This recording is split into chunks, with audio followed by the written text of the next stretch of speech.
everyone, you're welcome back to my channel. My name is Tatsan, and today we'll continue with ICT Applications. That's chapter 6 of the ICT Ict.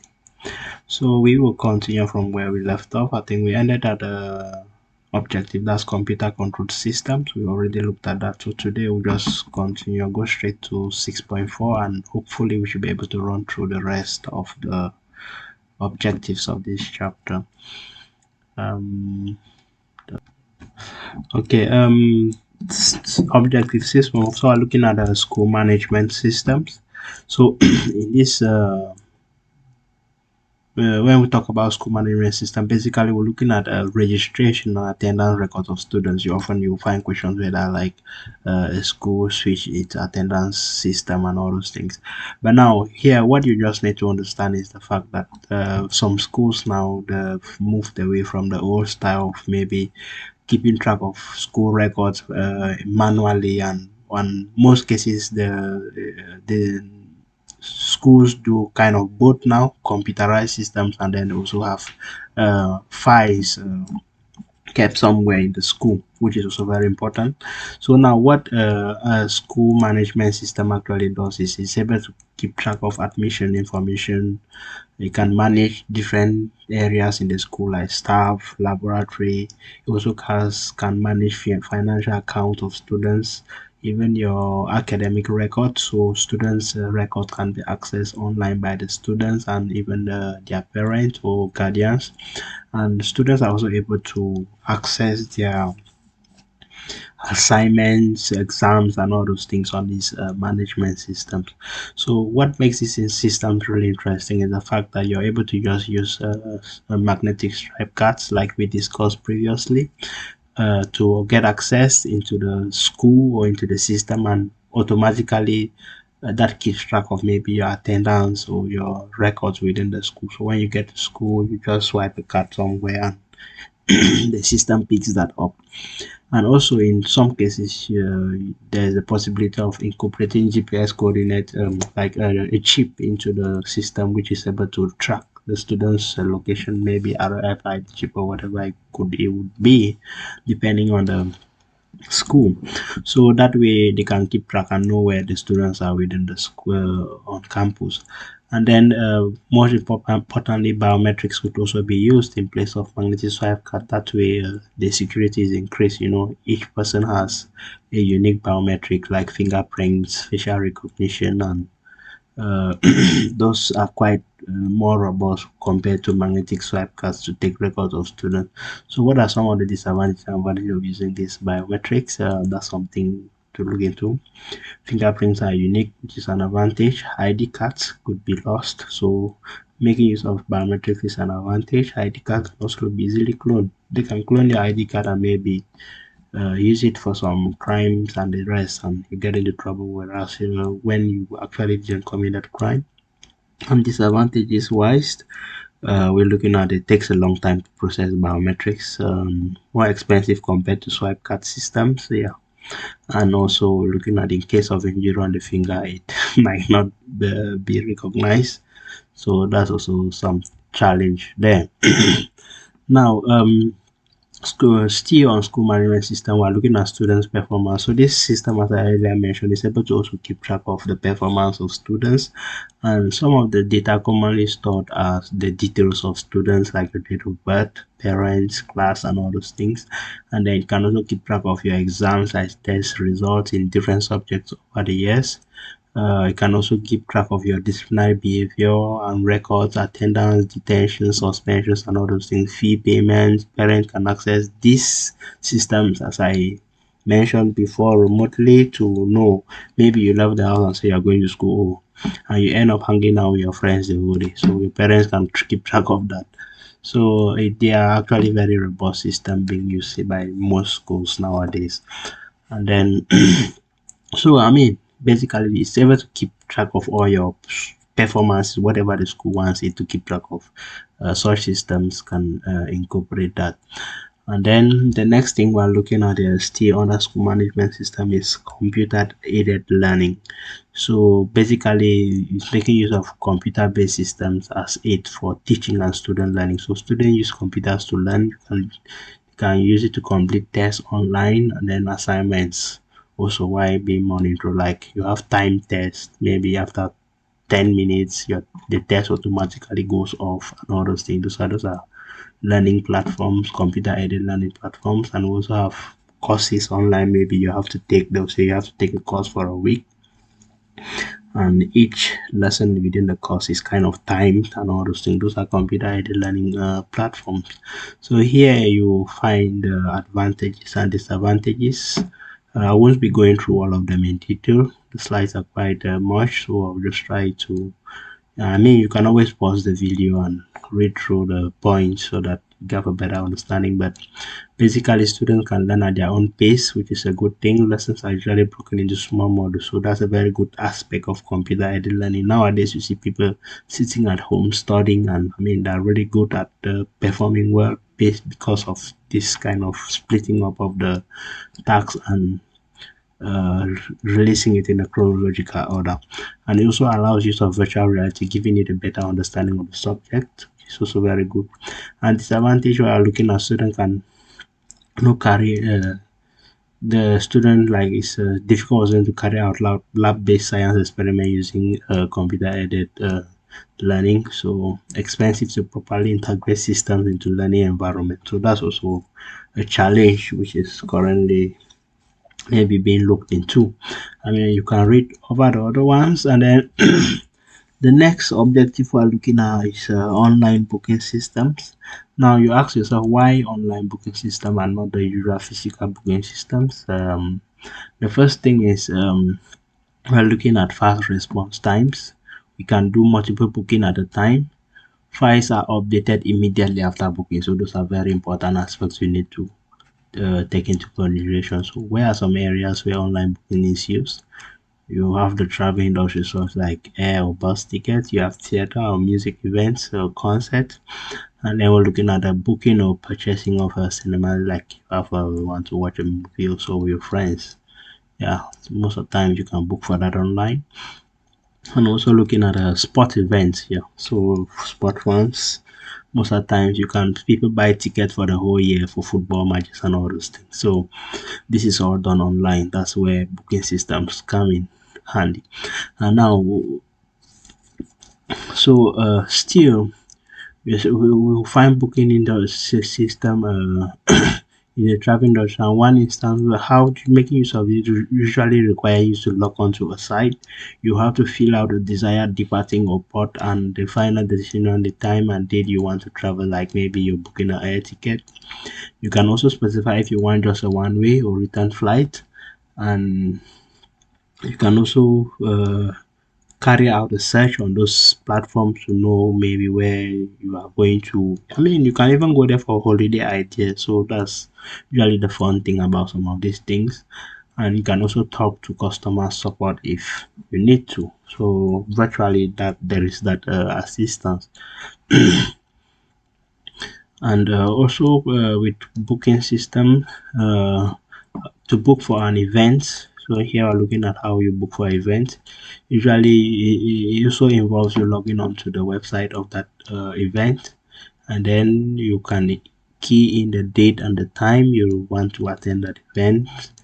And then maybe if you need to pick a seat, you pick out the seat as well, enter the seat numbers, pay your money, and then the database is able to add you to their system and all those things. On the day you want to attend your event, you can just arrive and you should get a spot. So I mean, basically these are just things we do in a daily on a daily basis.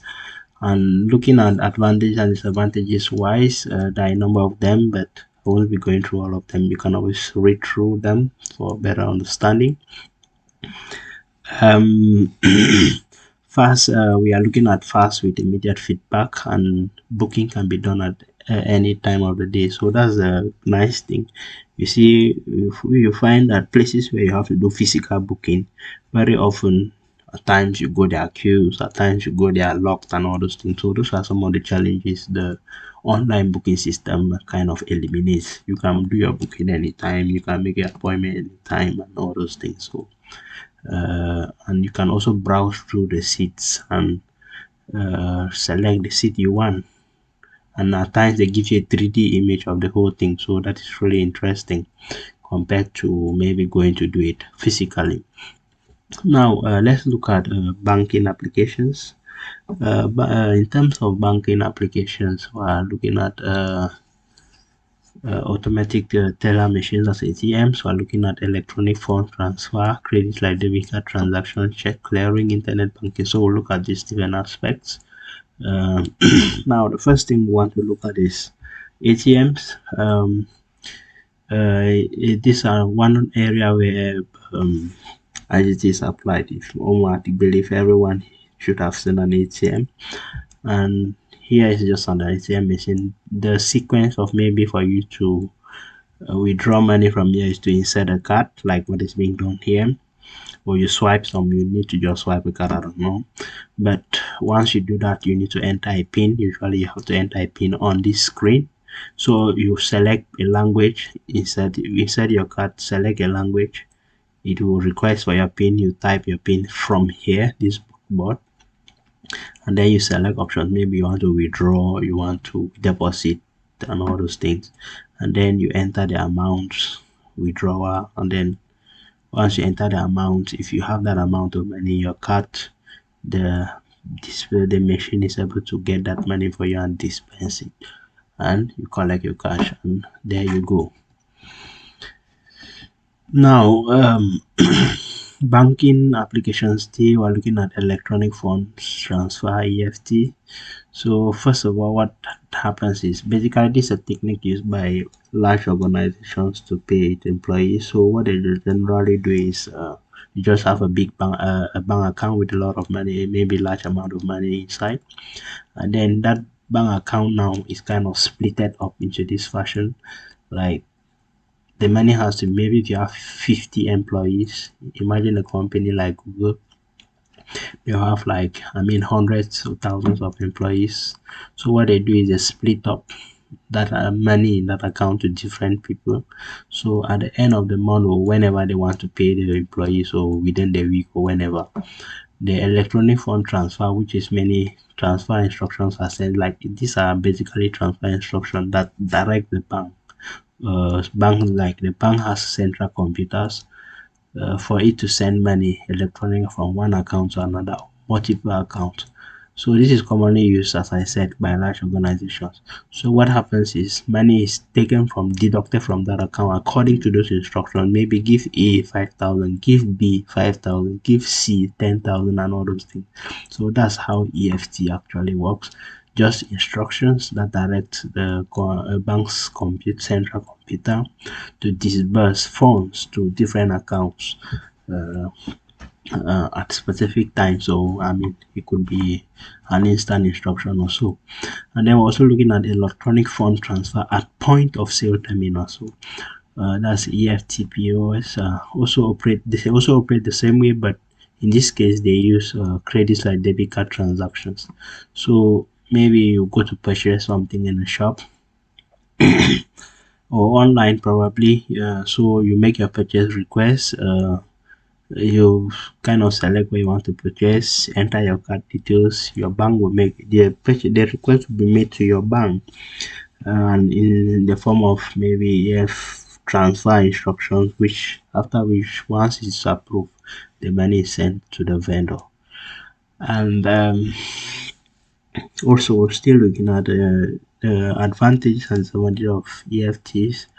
We're looking at it's actually a very secure form of payment, and also it's also very fast, and then it's also less expensive and also risk-free. Imagine you carrying large sums of money and trying to distribute to employees rather than just sending it electronically. So it's fast, easy to use, and quite safe, so risk-free. And disadvantages, while we're looking at, customers need to have funds available in their account. So immediately, if you want to do like online transactions, maybe from your debit account, you definitely need money. Even if they have to pay salaries from a particular account, the organization needs to have money in that account. So once a transaction has happened, the bank cannot reverse it. So that's usually a challenge in some cases. So issues of this are uh, for maybe recipients, different recipients, yeah. So there might be theft sending money to wrong recipient. And now still in terms of banking applications, so we can also look at credit and debit card transactions. So basically, how do they happen? So like this a credit card, they often have a chip. This is the chip. In some cases, you have magnetic stripes, and then RFID chip will be there. Once you see this sign, it means there's some RFID that contactless capabilities. So the chips carry so these chips carry customer bank details and the PIN. So a debit card this is usually linked directly to maybe an account, or yeah, your debit card will be linked to your bank account, and which requires you to have money in that account before you can actually make a transaction with that debit card. A credit card, on the other hand, allows you to shop or pay for services and refund later. As the name says, credit, so you use on credit. Now, if you want to maybe, for instance, purchase something from a shop, maybe using either of the card, you could use a contactless card, uh, which maybe you need to just this RFID this sign, like wireless sign. You just bring your card in.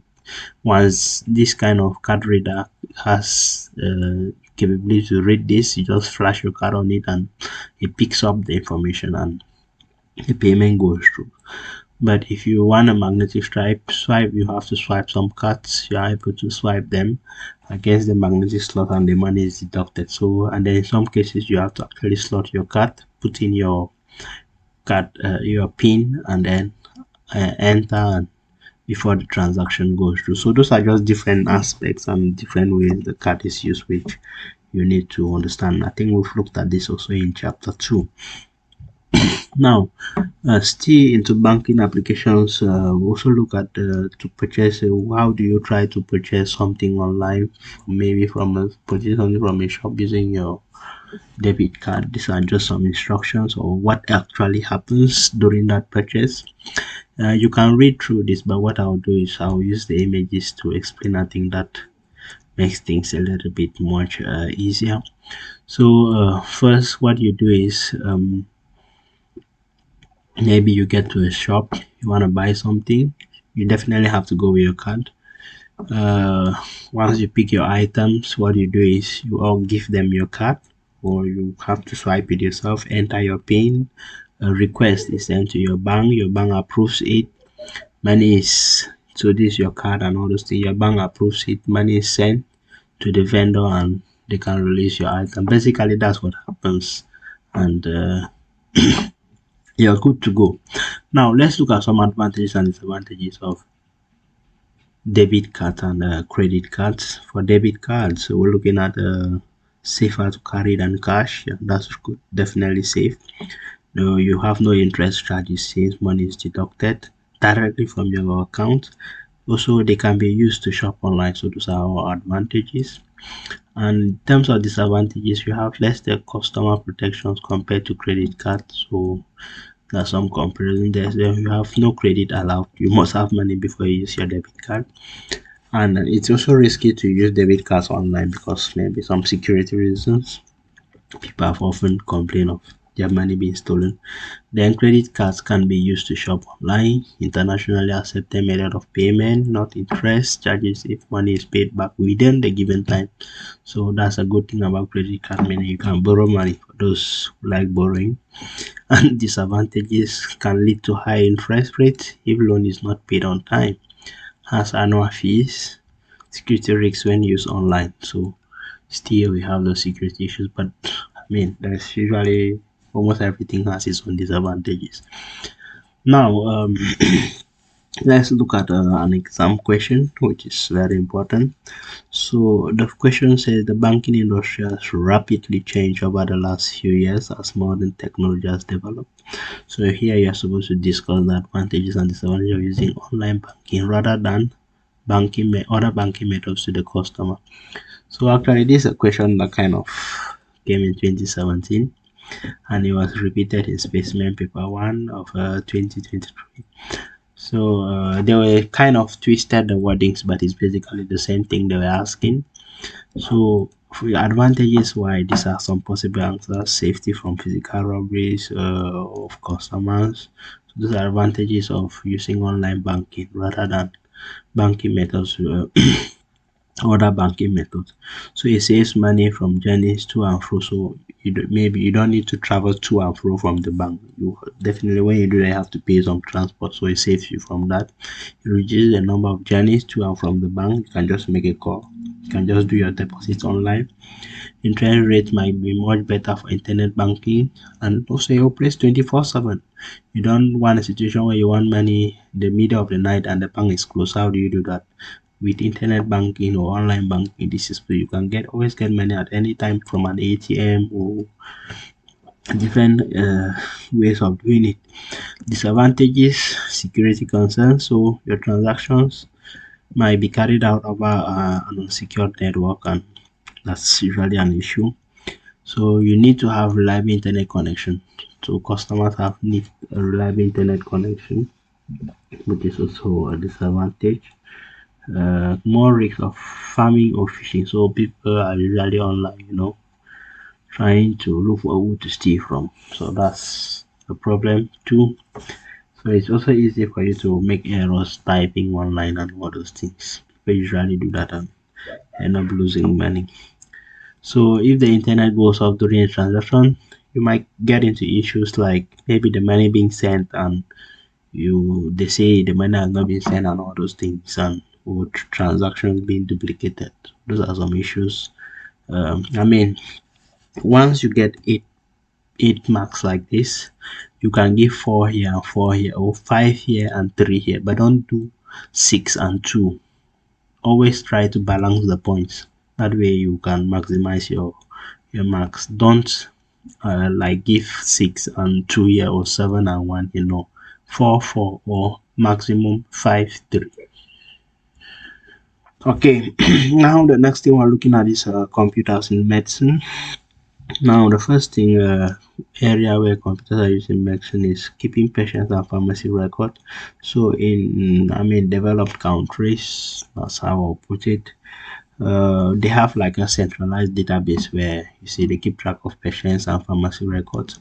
Doctors and hospitals, they ensure they keep that system up to date with records of patients, such as like when they diagnose you, your medical history, allergies, and all those things. They can keep track of that, and that helps a lot in you know in case of emergencies. They can always look into the system to find out what is what about you and make use of that.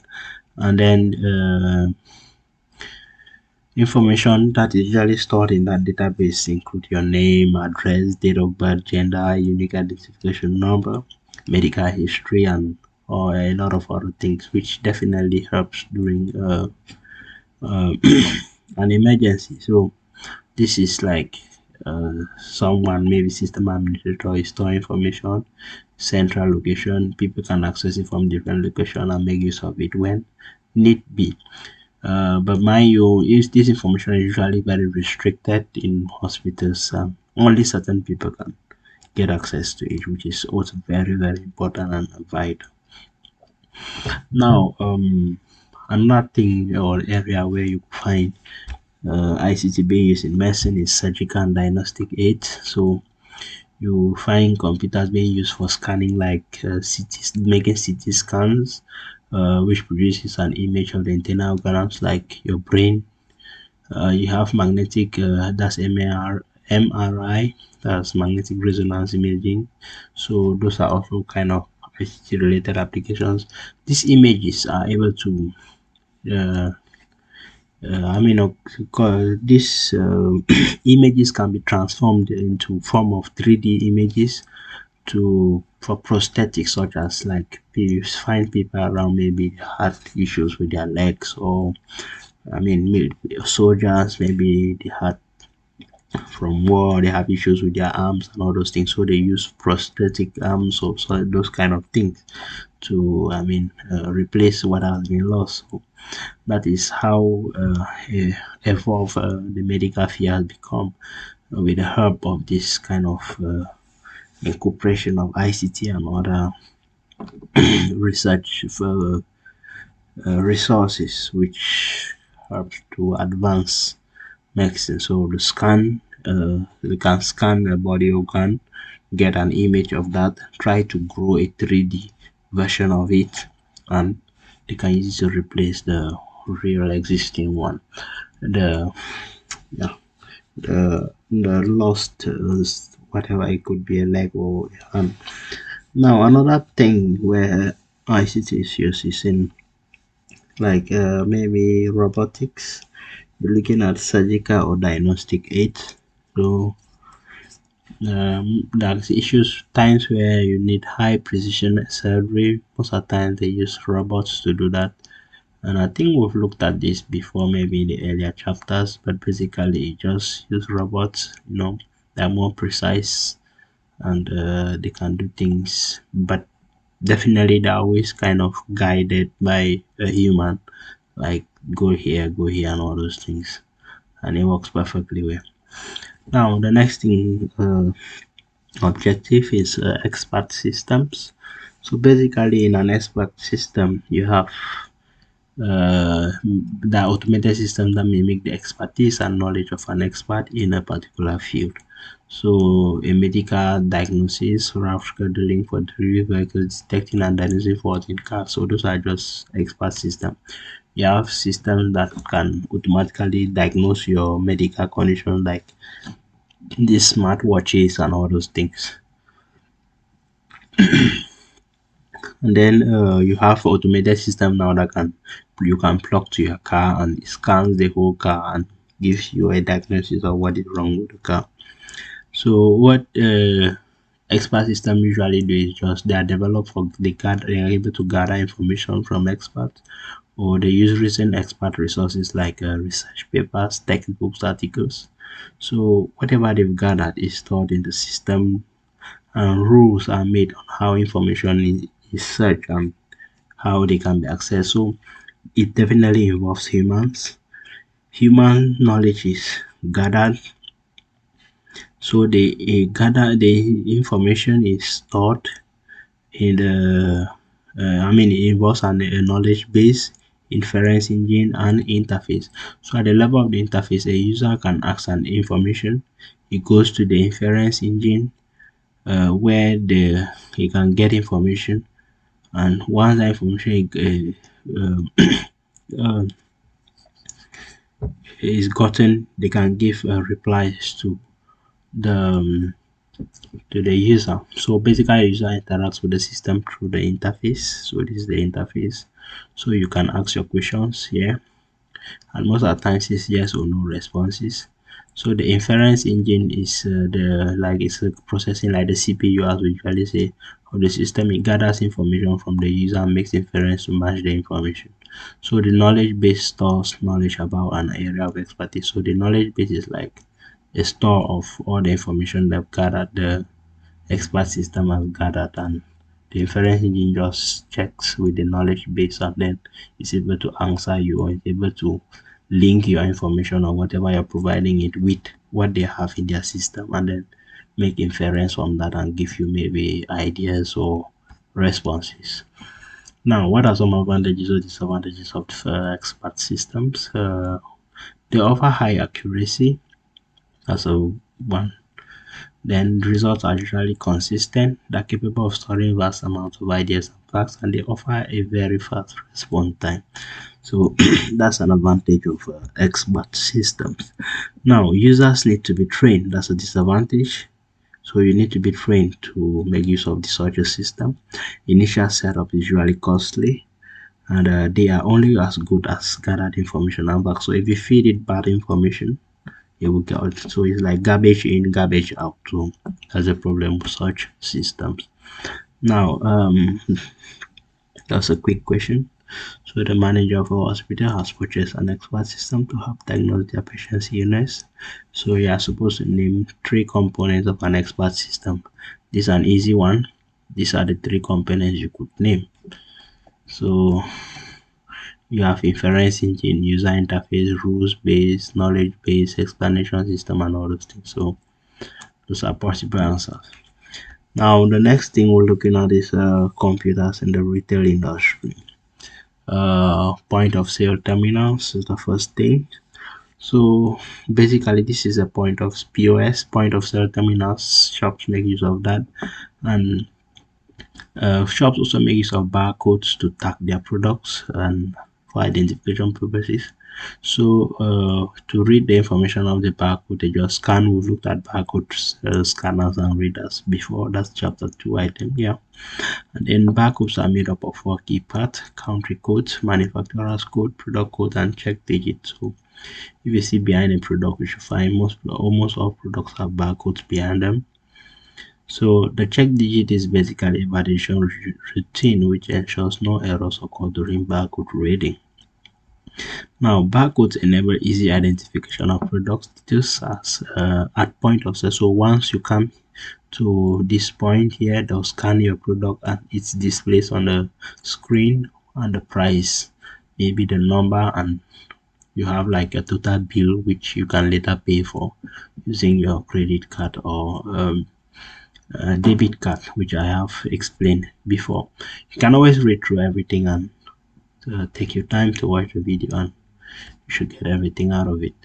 Now, also at point of sale terminals, you can also use near field communication, that's NFC devices. So NFC, like I don't know, those of you who've heard of Google Pay. Yeah, Google Pay, like you can also buy things at the shop and you use Google Pay to pay where it is accepted. So it just needs NFC is a form of electronic POS terminal, usually using a word smartphone. NFC is a subset of area technology, so it operates at a particular frequency for data transmission. So it requires a device to be in close proximity, like what you see here, and like about 5 centimeters for data transmission. With enhanced security. In a shopping event, like if you're paying for something, the smartphone is held in close proximity, like what you see here. When payment is initiated, encrypted data transmission takes place between the sender and receiver to make the payment. So that's what happens.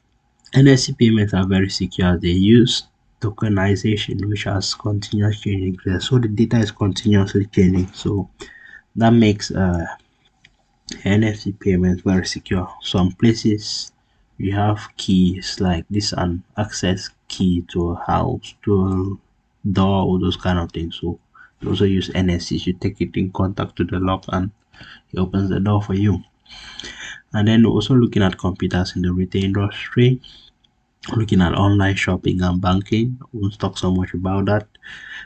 These are things you definitely, I mean, some most of you are aware of. So so definitely just you being able to do online. You can manage your bank accounts online, you can do pay or buy goods and services online, and make direct bank electronic deposits online. And in terms of advantages and disadvantages of online shopping and banking, there are a number here which you can always go through, so you don't need to travel to shops or banks, which reduces costs. I think we've looked at this. Also fast and easy payment of bill without leaving the house. It provides access to the global market for shopping. Internet banking and shopping saves time. No queues. You don't have to go waiting in the bank on a long queue, and which is going to waste you a lot of time. And then also in terms of disadvantages, security issues are still a major concern. So card/account details can be stolen online. So those are some issues and can lead to social isolation. Some people want to always go out, so they look at this like is going to cause social isolation. So costly since user needs a computer and internet connection for online banking. And it's also easy to make errors like we mentioned before. Now, these are just some effects of online shopping and banking on companies, like a company. So the book can be asked what are some of the effects of online shopping and banking on the customer. It could also be on the company. I mean, most of these I always say try to relate it to yourself. How do you think it will affect you as a company? How do you think it will affect you as a customer? First thing is it could increase in customer base of companies is online shopping. So if you are a maybe an organization or someone who sells your if you sell your thing online, imagine that you had the business, just a shop maybe in your city. So most that in that case, just people maybe in your city who are around that shop who have access to that shop. But now if you take it online, you open up that shop to a global like people from other cities, other countries, and that definitely increases your customer base. And also you have less robberies, that cases where people's shops are broken into and all those things. And then you also some people you complain lack of personal service and lead to customer employee interaction can lead to drop in customer. Yeah, so in some cases some companies actually sell bad products, and because of poor customer service you cannot inquire maybe what is going on, how you can get a refund and all those things, and you lost your customers. So there might also be increase in costs in places where more dispatch staff and customer service personnel need to be employed. And also look at banks can employ fewer security staff, which saves costs. So those are just, I mean, when we say effects can be positive effect or a negative effect. This last one, like banks now can, so that's a positive effect on the industry. It will save them money. It is also costly to set up and maintain sophisticated e-commerce website with high security. Negative effect on the company or the shop. So this is a combination of both. Now, just a quick question to look at the chapter. Now, here is a Tower Retail Shop. It's an online store. This online store does not have physical shops. Customers buy products from this store using internet shopping. Now, they say you should describe the advantages to Tower Retail of offering internet shopping. So, advantages to this company, to this shop for doing its business online. First thing could be they can update their stocks and prices more quickly compared to a physical store. That's true. So it's cheaper to advertise new stock. So it's much easier to advertise online than maybe walking around shouting or delivering mails or sending mails to people Oh, we have this product, we have this, and all those things. And then Tawara can target specific groups of customers with products based on data from their buying habits. Mind you, whatever you do online is being tracked, and yeah, that's the funny thing. Everything you do online, or that's the downside to online activity. Whatever you do is being tracked. So uh, the machines or whatever, artificial intelligence and the rest are able to keep track of what you do, and from that they are able to target you with other things in that area. Maybe you love browsing and looking for computers, they'll be able to target you with more computers. You like looking for shoes or whatever, they'll like to target you with more of those things. So that's how these online platforms work. So the shop can sell in the global market to customer international. Yes, customer bases increase, and those are some possible answers.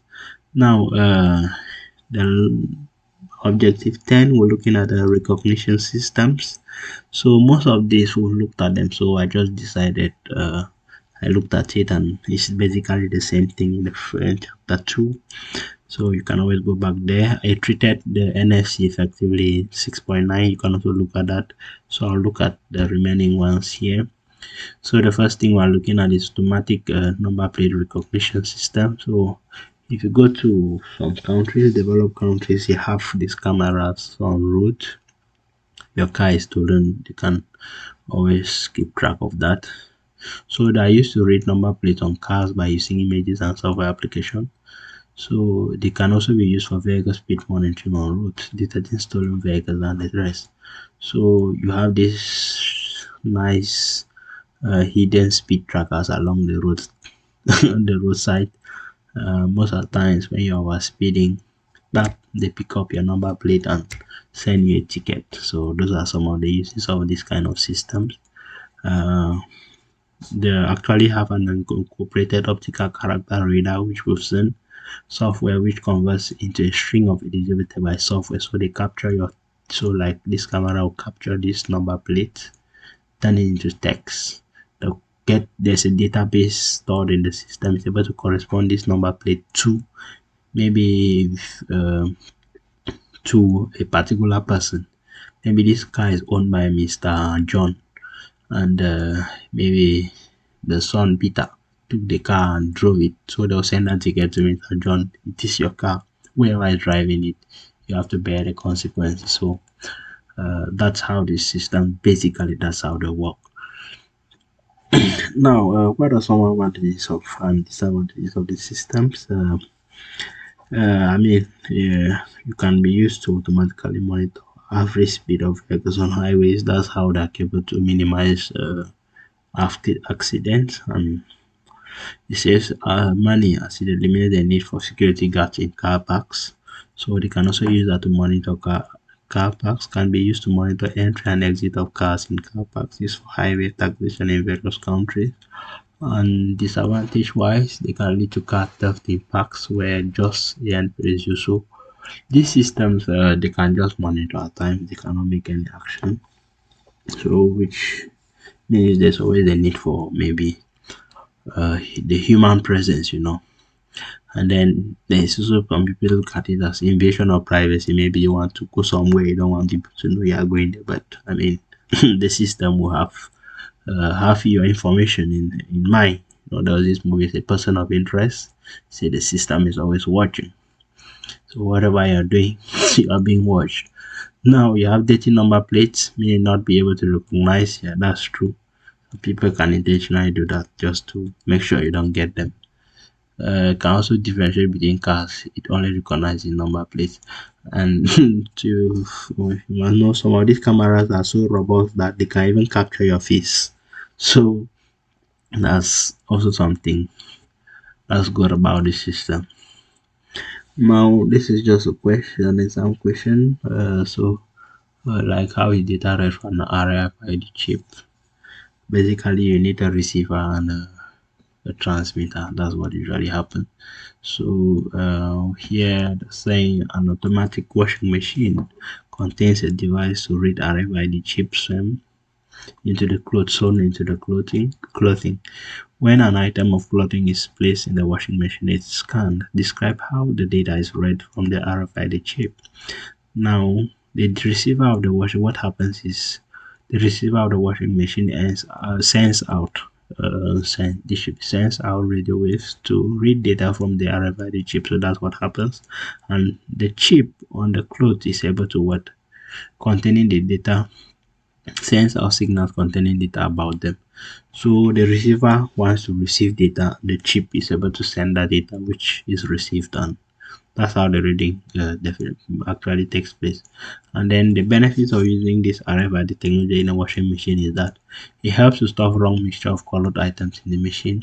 It prevents wrong materials from being washed. It automatically processes the wash cycle depending on the type of material. So this kind of automates things for you. If you want to wash maybe this particular kind of cloth, you just put it, it can automatically detect the type of clothes from the RFID tags or the information within it. That helps it to maybe select a particular washing cycle and all those things. So that is where all these things come in handy, and it can actually reject that, oh, these clothes are not good to be mixed together and all those kind of things based on the material and the information it has been trained with. So those are things you need to be looking into. Now I think this is the last part of it. Satellite systems, which is quite interesting. Now we're looking at the global positioning system and satellite navigation. So this is used to determine the exact location of a place.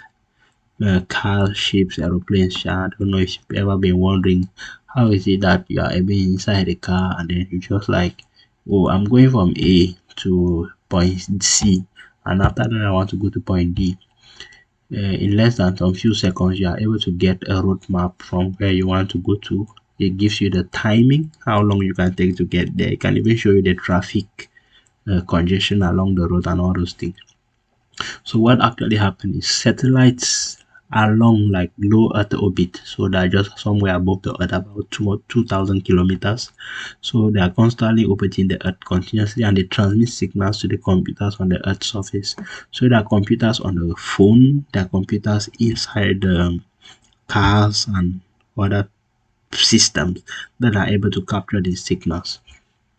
So the computers on board transport system or mobile devices receive and interpret these signals. The computers or mobile devices make use of signals from at least, so they need at least 3 satellites to determine the exact location of a particular thing. So if you want to know your exact location using your phone needs to capture data from at least 3 satellites, which will synchronize or kind of uh, carefully calculate your exact location. So modern cars, I mean, they have onboard satellite navigation system with stored route maps that can tell the driver, like they can tell you your exact location and the rest. So this is just like the Earth, and these are the satellites revolving the Earth. You have this transmission towers with receivers to receive those signals and at time rebroadcast it. These are also satellite dish. This is what we normally call these things. So they are also able to receive and rebroadcast information. And if you find it driving, you have an onboard computer in your car, and this is like a road map directing you maybe where you should go. GPS coordinate, most Uber drivers use this. They can navigate to locations they have never even been to, just following a map, and it takes them there very safely. So you can always look into the advantages and disadvantages. And we're also looking at a geographic information system, that's GIS. So this is actually a really evolving field. So they allow users to map, model, query, edit, and analyze large amount of data according to their location. So GIS technology combines, so they combine maps, databases, and graphics about a location. So just like a location, so they just get the raw street data. You can get building data about only the buildings, you can get data about the vegetation, you can get data about everything. So that is like an integration from one part to the other, and then they put that together to form look at how the whole place looks like. So this GIS system mainly enable combining information into easily understandable maps.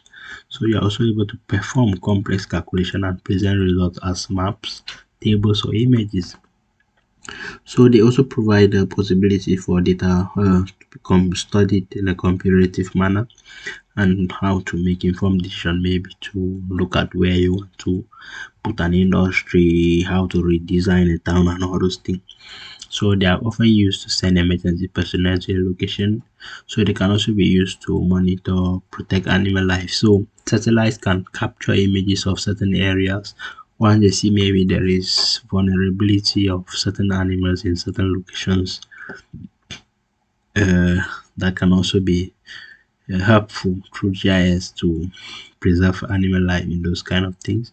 And they can also use to map out crime regions in countries or monitoring route, particular transport route and the rest. And still, advantage wise, allows for manipulation and handling of huge amounts of data. So it also allows for combining and analyzing interconnectedness between geographical data, and also looking at the very long learning curves, which is a disadvantage. JSON is very expensive, so that's why maybe you won't hear it so much. And it allows integration and visualization of data from different sources, making it very good. And disadvantage wise, we're looking at it requires large amount of data entry. So this system really need to be fed a lot of data before they can produce good result. Uh, Also look at satellite television and satellite phones. Yeah, those kind of robust telecommunication between satellite and ground-based device by sending and receiving data. That's how people are able to communicate properly when go to space stations. People who fly out of the Earth orbit and all those things, and they're still able to communicate is due to satellite television and satellite phone. So they are equipped with special antennas and transponders for sending and receiving data from satellite dish on Earth. So signals, we've looked at analog data, so that transmitted in analog form by radio waves at different frequencies and bandwidth, and they generally enable data transmission, so television, internet, and telephone data across the planet due to what high altitude above the Earth. So this is all analog data going around, and when they get into the system, they're converted into digital form for better quality. Now, what this helps, this kind of communication is kind of cheaper and faster than laying cables, have a good global coverage, has very high bandwidth. Imagine someone in America wants to communicate with someone in Africa, and they have to lay cables and all this, even though that's what happens. But now you can do wireless communication, even though cables are just part of the system, but it's much faster because of the wireless aspect and the combination of the cables and the wires. So we've looked at all of these wired and wireless networks. So that's why I'm just going through this very fast, because these are things we've looked at in the previous chapters. That's chapter 4. That's where we treated networks. You can always go back to that video.